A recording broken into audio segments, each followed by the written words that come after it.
Okay. Let's wait for the pancit canton. I don't Let's like let it cool down first. Daddy, I don't like It's fine. Can you take Yeah, I will.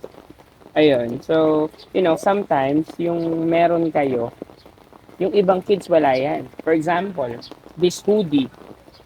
Sino kanino galing yung hoodie? Kay tatay, binigay sa amin. Nag-thank you ba kayo? Kasi yung ibang kids wala. Daddy. Mm. So, sasabihin ko sila, ay sorry. Okay, pag poor sila, wala silang mababay, wala silang food, maghahat lang silang food sa basurahan. Oh yeah, Wala there are silang kids. clothes, butas-butas lang damit. Wala silang food. Tapos naka-live lang sila sa box, may lapag. Yeah. And imagine, ikaw, meron kang food. Tapos, sometimes, hindi mo ini-eat, sinasayang mo. Thank you for this comfortable house, food, this clothes. Kasi yung iba wala. So, kailangan namin maging grateful sa mga ano mo. Because, yung mga iba wala. So, kailangan i-take care sa sarili natin. Para maging grateful tayo sa mga ano. Ayan lang.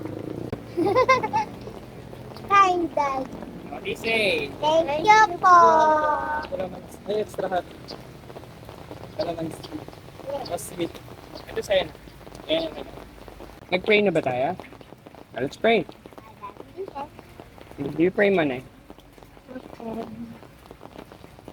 Lord, thank you for this family. Thank you po sa lahat ng ginawa mo. Take care namin family namin.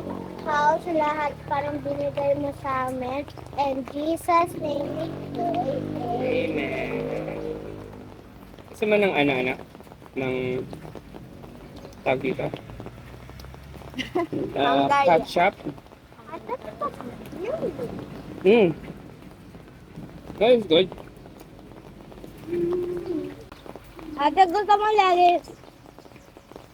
mo malaman bakit ko tayo niya yung ginagaya?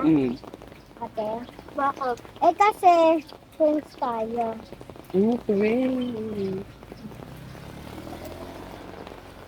Okay, sasabihin ko. Kamusta ba siya? How is she? Like, kamusta yung pagiging ate ni Ate Camila? Parang kind siya sa akin, tapos helpful siya. Tapos minsan anger siya, pwede okay lang sa akin. Kasi minsan kasi bad ako. Bag ka?